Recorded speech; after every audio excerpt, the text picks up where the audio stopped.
Volcanic eruption के बारे में आप लोग थोड़े बहुत जानते होंगे, पर आपको क्या पता है कौन सी टाइप का वोल्केनो एरप्शन ज़्यादा मारात्मक होता है?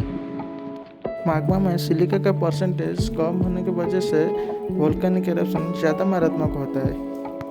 मैग्मा में सिलिका का परसेंट कम होने से वो लेस विस्कस होता है और लेस विस्कस होने की वजह से वो ज़्यादा डिस्टेंस कवर कर सकता है और ज़्यादा डिस्टेंस कवर करने की वजह से ज़्यादा डिस्ट्रैक्शन होता है। Like, comment, share and subscribe. Thank you.